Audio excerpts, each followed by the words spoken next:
I'm Rabbi Ami Hirsch of the Stephen Wise Free Synagogue in New York, and you're listening to In These Times. International law always seemed to me humanity's way to ensure and enshrine progress and dignity. But since the extreme violence that Hamas visited upon Israeli civilians on October 7th, the silence from the international human rights community has been deafening. Dr. Cochav Elkayam-Levy, an expert in international law, gender, and human rights, is the founder and head of the Devorah Institute for Gender and Sustainability Studies. After October 7th, she established Israel's Civil Commission on October 7th Crimes by Hamas against women and children to document the sexual and gender-based violence of that horrible day and campaign for international human rights organizations to recognize the atrocities that were committed against Israelis. For her work, Dr. Elkayam-Levy was awarded the 2024 Israel Prize, Israel's highest civilian honor. I invited her here today to help us understand the extent of our enemy's calculated brutality and why the international community abandoned Israel in its darkest hour.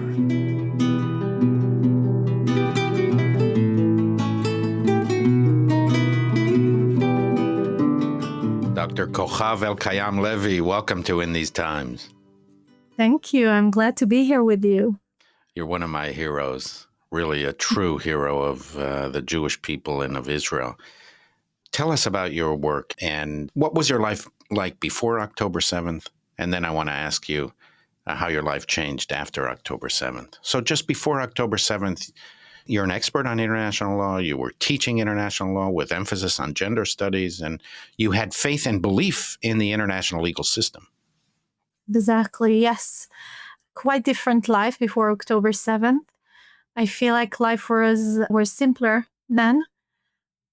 Teaching about the international legal system, very much involved in the Israeli protest movement for gender equality, teaching feminist theories of law, how the world can be better for women, for children, for men as well, and how can we thrive as a society. This was kind of a work that I very much miss now doing. And now we're documenting the sexual atrocities and the war crimes committed against women and children on October 7th. I imagine you remember where you were when you first began to hear the news. Can you describe that for us and tell us what your initial thoughts were? Yes, I was actually with my father. He was hospitalized that day, not because of the attack, but because of personal issues, health issues. And we started getting news from the southern part of Israel, quite shocking videos and bombings and missiles, especially in the circles of human rights organizations here in Israel. We started getting a lot of information of what is going on in the southern part of Israel. And it was shocking. It was deeply terrifying. I feel like I can't really explain the sense of existential threat or the fear that we felt. It was like nothing else. I remember thinking, how can I close all the windows, the doors, and make everything sealed? And I had a plan in my head. Where am I going to hide my 4 children? You were living where? We live in Modi'in. In Modi'in, which is halfway between Tel Aviv and Jerusalem. Exactly. And all of this was happening in the south, and you still felt physically threatened? Yes, we thought this is the end of it. And we didn't think it will end by Hamas entering Israel. We thought other groups will join from the northern part, Hezbollah, and from the central part of Israel, Judea and Samaria groups within Israel that will start and attack us. It was just really terrifying. And people were crying for help for hours, saying they're being murdered, being burnt alive, their children hiding in the closet and saying that they just watched their parents murdered and they can't find their little sister. And you were watching this on television, or you were receiving social media reports? Both. I can tell you that I understood very quickly, like a week later, that actually the information that was circulating outside of Israel was greater than what we could see that these days, because the Israeli public, so many had family members that were murdered and videos of their family members murdered that the media here could not show that. But international media did report these atrocities that were documented by Hamas, live streamed by Hamas and different medias. And once I started looking into these crimes, because we saw that many UN organizations were not responding, were not saying anything about our hostages. So I took upon myself to start and report and communicate to them what happened. But then I realized that they actually know more than us. Mm-hmm. So your expertise was the international legal system. And so your initial reaction was to use your skills and your expertise to investigate the crimes and then presumably to delineate some consequences with result to the criminals. It was initially a working group, like a very small task force on communicating to international organizations what happened, to call upon international community to respond to the atrocities, to bring back our hostages, to speak up for the victims. I have to share that I usually teach international law in ways that explain the importance of the human rights system that was established from the ashes of our Holocaust, from the ashes of World War II, from the atrocities that happened then, and that the importance of it. And my students ask me, so what is international law? Why is it important? Because it's not like other legal fields that you have like enforcement. And I explain to them the importance of values, of universal values, of giving voice to the victims. This is the first class that I teach. And I could see very early after the attack how all of these systems that are very soft law oriented, the softest mechanisms internationally are failing. And I couldn't believe it. I felt deep betrayal. It was a month after the attack that I was invited to represent the Israeli women's protest movement at the UN. It was a virtual event.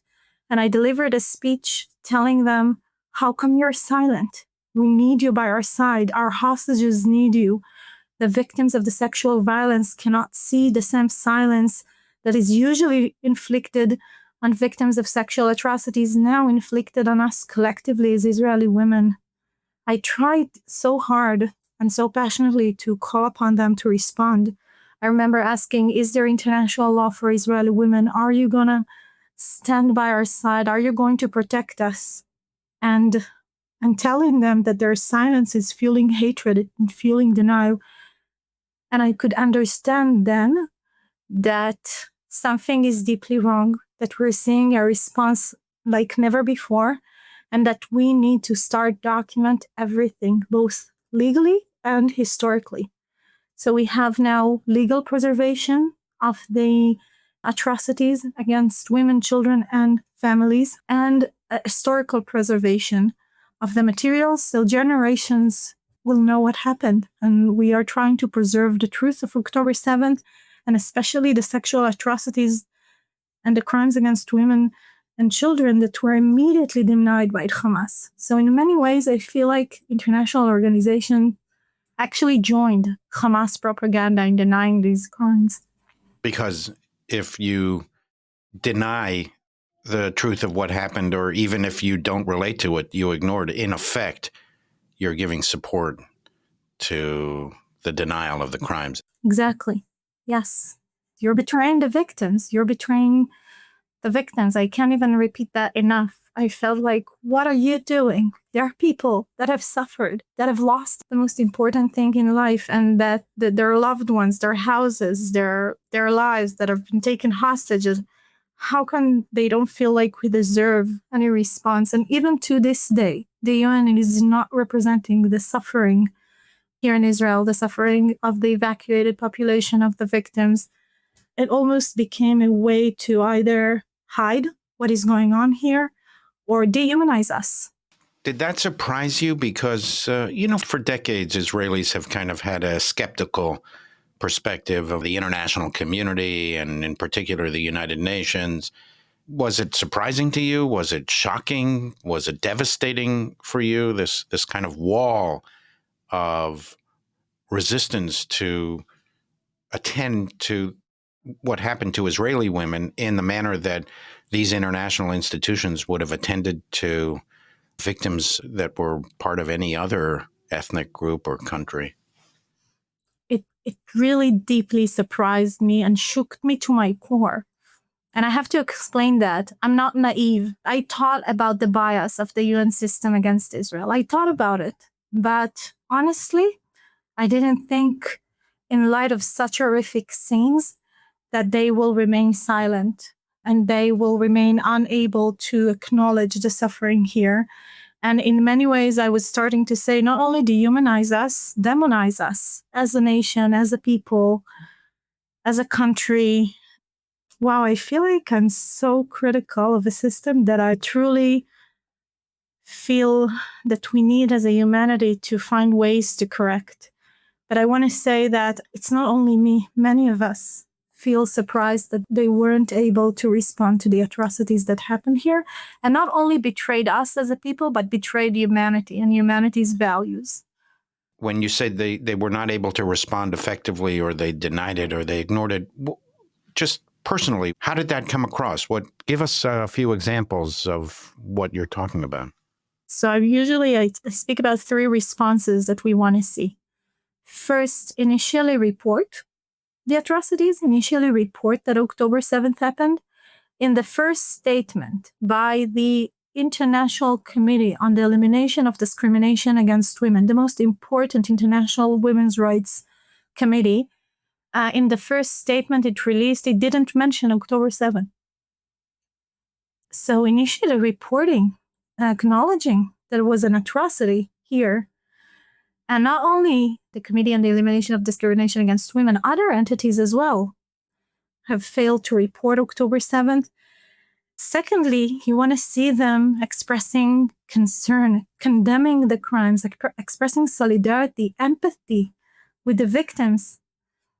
It's like that's the normal response to such an atrocity. The third thing is to offer help. We ask them for help. I personally sent emails to each and every UN entity that is responsible for the rights of women and children from my Hebrew University account, asking them for help, telling them that we've seen some of the most egregious crimes. We need their help understanding what can we do as civil society at this point, especially in terms of understanding the sexual violence that had happened not only against women, but against men as well. And we asked for help and they didn't respond for weeks. They didn't respond. And some of the responses that I did get weeks later were like, do you have proof for your allegations? And I remember my heart like pounding so quickly that I felt like I cannot even speak. Do you have proof for your allegation? This is not the language of a human rights system. Usually they talk about, please provide information.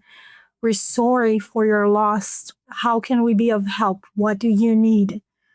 This is the language of the human rights system that I thought of, that I believed in, and that we lost. And did you encounter efforts to outright deny what happened, or it was simply a question of ignoring you and having many weeks go by? Yes, we saw denial. Even if we saw a little bit of recognition, it was very soft. It was even worse than that when the UN decided to initiate an investigation after a very strong international campaign that we held. And they decided to send an expert to Israel. I don't want to get into the details. I'll just say that just a few weeks after the attack, they conditioned the investigation on also initiating a similar investigation against Israel on the same allegations of sexual violence. So the most powerful entity fighting sexual violence in conflict that was never engaged with Israel, now a few weeks after the attack, is conditioning its investigation against what Hamas conducted on October 7th on also investigating Israel. And I remember myself, it was early December, saying, how come they condition their investigation on also investigating Israel? It's creating this moral equivalence and also putting Israel in the same line with Hamas. in ways that, again, how come before October 7th, this entity was not even in communication with Israel authorities, but a few weeks after Israel's worst attack, they want to investigate us as well. And I remember calling different officials here in Israel and asking them, are you sure you want to bring this expert to Israel? And then 3 months afterwards, it was March of 2024, a report of the UN Human Rights Council announces Israel and Hamas in the same line in the annual report on sexual violence around the world. And it was just shocking that they did that because the report said that they couldn't find meaningful information, but they yet decided to include Israel. And then a few months later, another report saying that Israel is committing genocidal sexual violence, which is the worst allegation a country can face. So we were fearing they are using the sexual atrocities that Israeli women and Israeli men were experiencing to create a moral equivalence or to, I don't know even how to make sense of it. And you think this was a purposeful strategy on their part? I have no doubt. I delivered a speech at the UN Human Rights Council just a few months ago, and I said that exactly. Yes, it was deliberate from the very beginning. That's really quite scary when you think about it. It's using and exploiting the international legal system to actually wage a kind of war against Israel and to accuse it of the very things that they were victimized over. Is that how you see it, or am I exaggerating this? No, you're not exaggerating. This is what we fear. It was deeply hurtful just a few weeks after October 7th, and it remains a way to deny October 7th. And I was actually having conversation with genocide researchers who told me that it's a very known technique of shaming the other side, of making sure the allegations lose meaning over time historically. So they have more of the theory to explain the use of this. I could just say that as civil society organizations from the very beginning, we were raising a red flag. This was deeply concerning from the very beginning. We feared that we're serving a political agenda, that the victims are serving a political agenda against Israel. So you've had a year and a half, close to 2 years, to kind of reflect on all of this. Have you plumbed the deepest question? Why? Where is all this coming from? Wow, this is the hardest question I'm faced with. I'll say very clearly, I believe it's anti-Semitism. I believe it's Jew hatred. I believe it's the result of demonization of Israel for many years, that people have been, so deeply invested in delegitimizing our right to self-determination, delegitimizing our existence as a Jewish state. At the beginning, I remember myself explaining to other colleagues, to Israeli media, when I was asked, why do you think they're silent? I remember saying, first, there is no justification for this silence. But perhaps it's the result of technical or procedural obstacles. I remember saying that UN women don't have offices here in Israel. Perhaps they're stalling, they're trying to reach a consensus. But as time went by, as the days went by after we saw our hostages being taken away and no global response, I understood that it's a much deeper problem than just a procedural problem, a political problem. There are anti-Semitic sentiments that we cannot ignore and we cannot lie to ourselves that exist.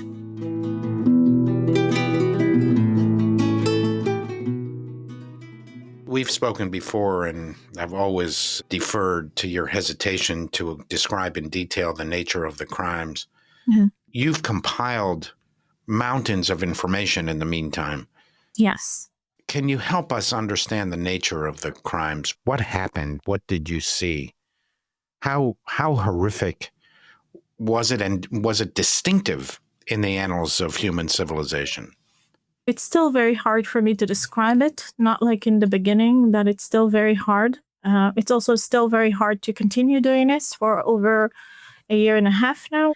We're seeing videos of bodies taken out of the rubble, naked, handcuffed, bodies that were found, for instance, burnt in the area of the genitals. We see abused bodies, women that were shot in their genitalia. I can continue describing mutilation of bodies. In one case, we have a video of a woman that was burnt, and then you see the lower part of her body naked. We have eye testimonies that people that share what they saw. Testimonies from Shura, from the morgue, of the condition of the bodies and how they were found, especially women's bodies that were shot in the face, shot in their, as I said, and also men. And I want to emphasize that we are seeing, since October 7th, more and more evidence that emerge on a daily basis from those who returned from captivity and that share bravely what they have suffered, the torture that they have suffered. The hostages who are coming back, they report the same type of assaults against them? Similar assaults of sexual violence, of men needing to shave their bodies, men being abused, sexually abused, men and women that were sexually abused in different ways. Some of them were able to give testimonies for the world to hear, like Amit Sosna and like other hostages. But I can tell you that new information is continuing to emerge. Even of first responders that didn't feel that they were able to share what they were filming or taking photos of, and now they come to us and they share this information. And we took upon ourselves not only to collect the information, but to analyze it. So we bear witness to many of these violent materials to make sure we report accurately to international bodies, to international organizations, to global leaders, for them to know the truth and for them to know that we're doing this work to make sure these crimes are not denied and are not buried. So when you present this mountain of evidence, how can these international bodies continue to claim that there's not enough proof? I can say that from the very beginning, we found those who were determined to share the truth. We find organizations around the world and leaders around the world that have legally recognized the sexual atrocities. It happened outside the UN. And as I said, with pressure also, the UN responded in a quite short report, but an important one on the sexual atrocities.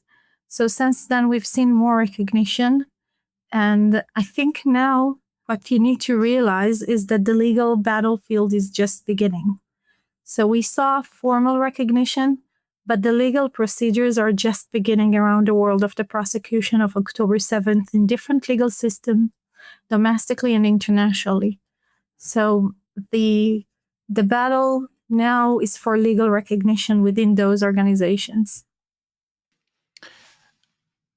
Are there international bodies that are friendly to Israel, that you were pleased by their response or even surprised by their response for the good? I think the UN Special Rapporteur on Torture has made an important effort to recognize the torture of the hostages. She released a report on February 6th of 2025, a very important report recognizing the torture of the hostages and their families. And it kind of relates to what we found. Remember, Rabbi Hirsch, that I shared that while documenting the sexual atrocities, we also found repeating patterns of abuse of families, of torture of families, that we started documenting and understood at a certain point that it has no legal definition and that Hamas was actually not randomly executing families, but actually very intentionally targeting families in a similar ways. And we released a report about it. We call it Kinocide. Kin as in familial relations, and side in the systemicity of it. So they had a specific aim to wipe out entire families? To wipe out and torture families. I want to explain. So while we were searching for the videos of women and children, we started seeing videos that Hamas took themselves while entering the houses. And then you see entire families being abused. And for instance, in one case is the Dunn family. So the terrorists entered the house and you see the father covered with blood. And we know they just murdered his eldest daughter, Mayan. And the house is covered with balloons of her 18th birthday. And her little siblings are sitting on the floor crying and begging the terrorists to not to hurt them or to were asking about their sister. And the mother is screaming, this didn't happen, this didn't happen. And the father is looking just shocked. And I found myself physically unable to document it. And I saw everything, really.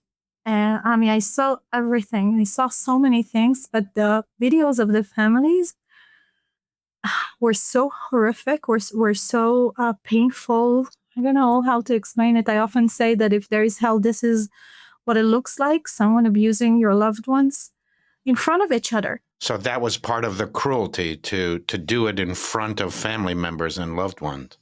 Exactly. They murdered family members in front of one another, but made sure in some cases they leave family members alive to tell. One of the patterns that we saw is actually Hamas using the social media of the victims themselves. It's something that is quite unique to October 7th, and that it wasn't one creative terrorist that thought this would be extremely cruel to send this image of a murdered son to his mother, or from the Facebook of the victims to the entire family to see. So the fact that we were seeing this repeatedly again and again and again across the region of the attack made us understood that it was intentional, that families were the targets of Hamas, that this was family targeted terror. It was very clear. They separated family members. In one video, you see a mom separated from her son and she's begging them to let him stay. And I can't take out of my head her hand reaching out to him. And so many of the testimonies that we took since our families sharing stories of separation and how painful was their separation from their loved ones. So the separation of family member keeps repeating even now. I want to give an example. When one of the Horn brothers returned from captivity, when Yahil was returned, we immediately said to ourselves, oh, they separated them. And then a week later, Hamas releases a video of their separation. So they understood that there is a distinct cruelty in torturing family that looks very different from the torture of an individual. It looks very different. It's very traumatizing. And we understood that there is no crime against it or crime describing it. When we are watching these videos, we feel horrified. But gradually we understood that other terrorist groups are watching this family-targeted terror and are seeing the potential in inspiring them to act similarly around the world. As I said, these videos show a very unique form of violence in ways that my fear is that it will be copied in other places around the world. And I can tell you one of the most important things that I feel that we're doing is giving language to the victims to describe what they've been through. I had a father of a 19-year-old girl that was taken in captivity, and there is a video of her, one of the hardest, that you see her begging from captivity for them to save her, and then the end of the video you see her body. And so our father called me after a year and he told me, Cochav, I heard you on the news explaining how it's different to witness your loved one being murdered. And I suddenly understood. I've been through hell. I've had 2 heart attacks. I can't recover. But suddenly I understood that I'm not crazy. there is something different about seeing your loved one murdered, and I can't take her image from my mind. So it's just, for me, it keeps me motivated in exposing this and exposing what happened then. You mentioned that they have opened a doorway to hell. What does it say about the human condition? You've seen what most of us have never seen, never imagined, never even want to see. And you forced yourself to do it, and you've done it out of all of the great, important, personal, and legal and ethical obligations that you think you have. But you've also learned a lot in the course of time on human nature. What do you think this says about human nature? I feel like I'm still shocked by the evil that we are seeing and continuing to document. I still can't fully understand it. I do want to remember that so many Holocaust survivors have talked about it for so long, and it was hard for us to believe, but today I feel like I understand the Holocaust better. I don't know if it makes sense, but I've read so many books. I've read everything since I was a little girl to understand this better, but I think only after October 7th I can more deeply understand that this kind of evil exists. Again, I don't know why this kind of evil has surprised me, but it is very, very surprising. It's not even, we talk about sexual violence. It's not sexual violence. It's sexual torture, what we're seeing. And one other thing that I think is important to also recognize and acknowledge is that similar atrocities have happened in other places around the world, but was never recognized as such. So I had the opportunity to meet with amazing people like Nadia Murad. She has been the Nobel Prize winner. She revealed the sexual atrocities against the Yazidi community, Yazidi women. And I remember sharing with her the kind of atrocities that we saw Hamas committing, but also about the family aspects, sharing with her that we're researching this torture of families. And she immediately looked at me and she said, Cochav, please mention that it happened to us. And we did. The report that we wrote also refers to how Yazidi women and the Yazidi community was tortured in familial settings. And then we sent the report, one of its draft, to Professor David Crane. He was the head of the International Tribunal in Sierra Leone, the founder and head of this tribunal. And he immediately responded, Cochav mentioned that it happened in Sierra Leone. And we did. So for me, the ability to echo that these kinds of atrocities have been happening around the world with no response, with no one seeing this. And in many ways, people ask me, so why do you think that you recognized it now, that you identified this now? And as you said earlier, it's that Hamas allowed us to, it's this doorway or window to hell, to see it and to see, not only hear testimonies, but actually seeing again and again and again these videos has been heartbreaking. And as I said, the fact that we weren't physically able to document it made me understand that we're seeing a very distinct form of cruelty. But I do want to continue to believe in the goodness of people. And I feel like we're fighting to believe that things can be better and will be better. Specifically, I think for our children, not to lose hope. For them, I don't think we have the privilege of losing hope in humanity, losing hope in believing that the reality that we're seeing now will get better. And I really insist in believing that, I don't know, the goodness of people. Do you find moments of joy and relief in the last year and a half, or is this all consuming for you? If I hadn't found the moments of joy and relief, I think I wouldn't have been able to continue doing that. First of all, my children. I have to say that the time that I spend with them is healing for me, especially my little one. He's now over 3. And he was very little when October 7th happened. He was not even 2. So I feel like the time I'm spending with him and with my family is really providing me this kind of joy and hope. And my 15-year-old boy is very, you see the youth here in Israel very much enthusiastic in changing the reality, taking part in making things better. So that brings me joy. We also have, if I'm looking at our work, I wouldn't have been able to continue doing this if we hadn't seen impact. After we published, for instance, the Kinocide report, 3 weeks later, the Ministry of Justice Legal Aid Department contacted us and said they've been representing families of October 7th. And I didn't even think that the report would be very useful here in Israel, but they called us and they said they already submitted our report to court, especially in cases of families that Hamas sent them videos and images of their loved ones' murders through WhatsApp or Facebook.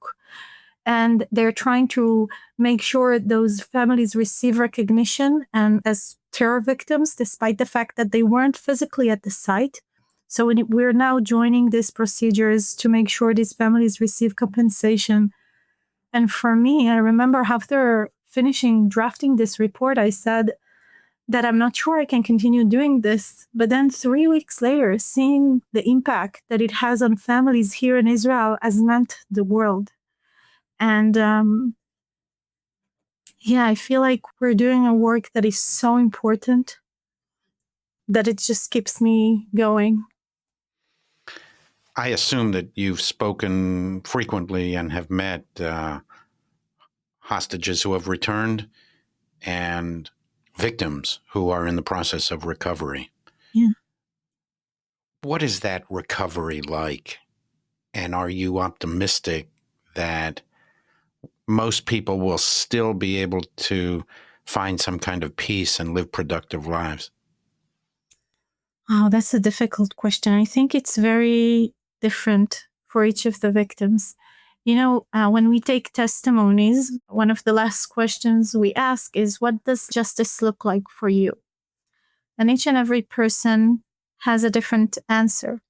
And each and every person has different perspective on his or her recovery or what could change things for them. Some of them say that they want recognition. Some of them say that they need Israel and Israel leaders to take responsibility for what happened on October 7th.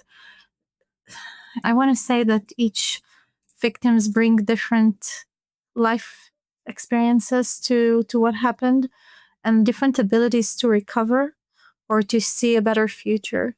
But I do believe that many of them find strength and find very supportive circles around them that is keeping me personally very hopeful.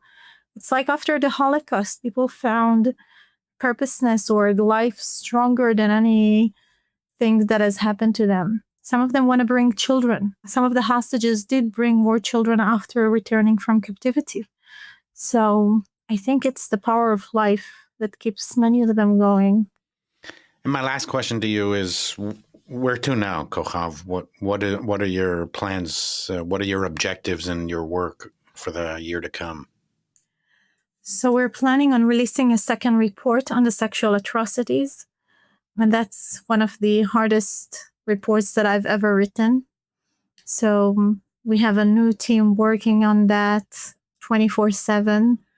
And I'm sure that we're going to see, I'm very hopeful that much of this work is going to be used for the prosecution of those responsible for October 7, those from Hamas who led these atrocities. And as I said, around the world, we've been to Washington, D.C., and we met with very determined, I'll say, individuals that are working to bring justice to what happened and to make sure the victims are compensated, to make sure the world knows what happened. And I feel like we're going to have a very critical role in that. What keeps me going, as I said, is the fact that we're meeting victims again and again. And for me to hear them saying, thank you for recognizing what happened. Thank you for understanding. For me, it means the world. Dr. Cochav Elkayam-Levy. Cochav in Hebrew means a star. You're a brilliant star in the constellation of Jewish life and in the world itself. And so on behalf of all of us, of course, the Jewish people, but anyone who cares about justice and goodness and morality and law, we thank you for what you have done and what you will do in the future. And we wish you not only luck and good fortune, but also that you find great satisfaction and peace and tranquility as well. Thank you so much. Thank you so much, Rabbi Hirsch.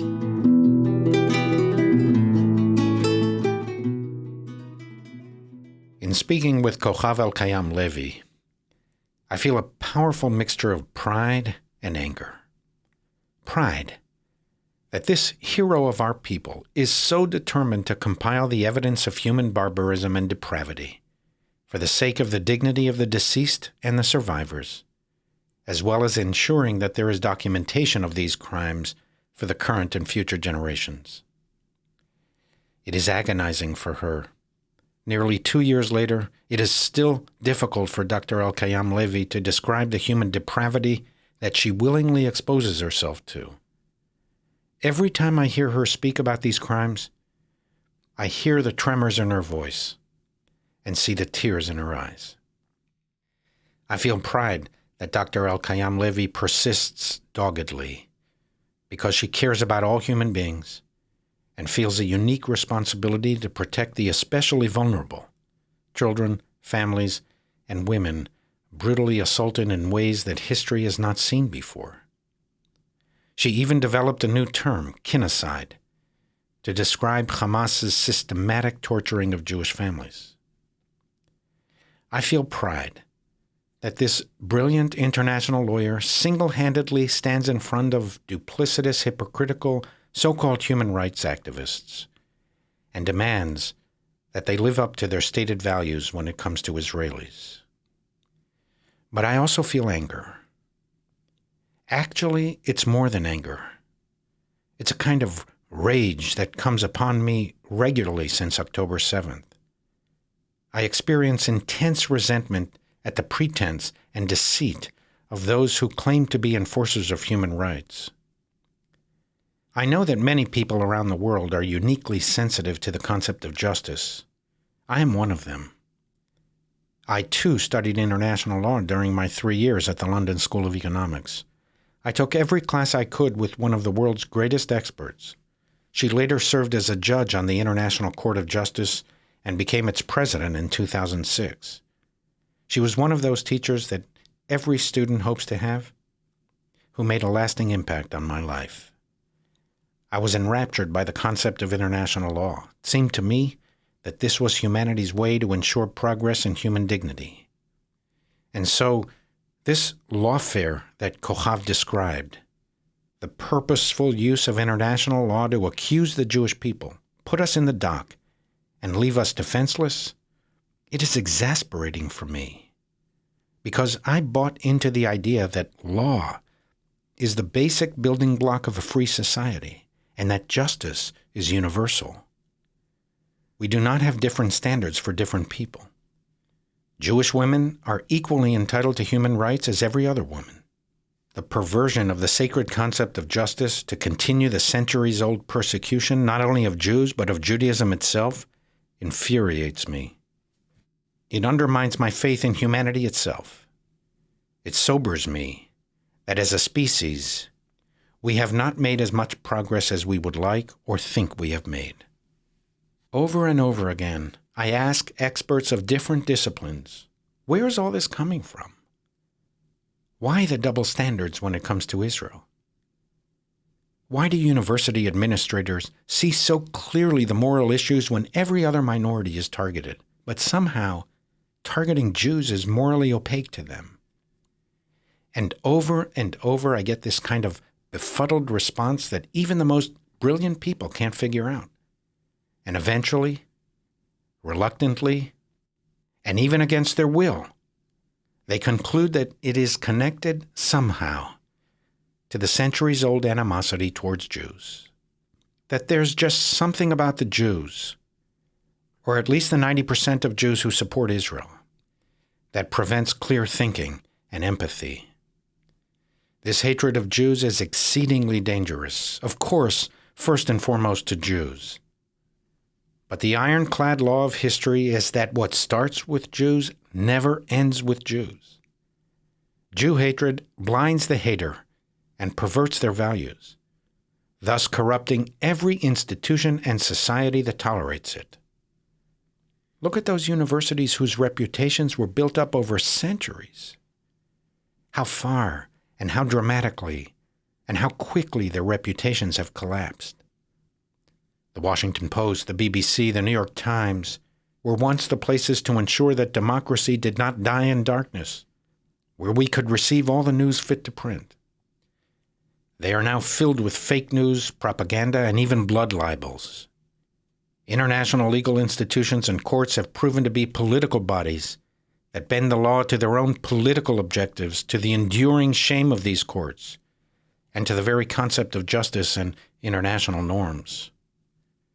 Observing the failure of so many institutions since October 7th, I often think of that poem by William Butler Yeats. Things fall apart. The center cannot hold. Mere anarchy is loosed upon the world. The ceremony of innocence is drowned. The best lack all conviction, while the worst are full of passionate intensity. The entire international system is working against us as a people. This is what Cochav Elkayam-Levy concluded. Rather than shrug her shoulders and go back to the classroom, or even say what would be completely understandable to me, I've done my part. I can't do any more. It's too painful. Let someone else carry the torch. Rather than this, Dr. Elkayam-Levy persists. And for this, every Jew should be grateful. Every person who cares about justice should revere her. And every decent human being should honor her.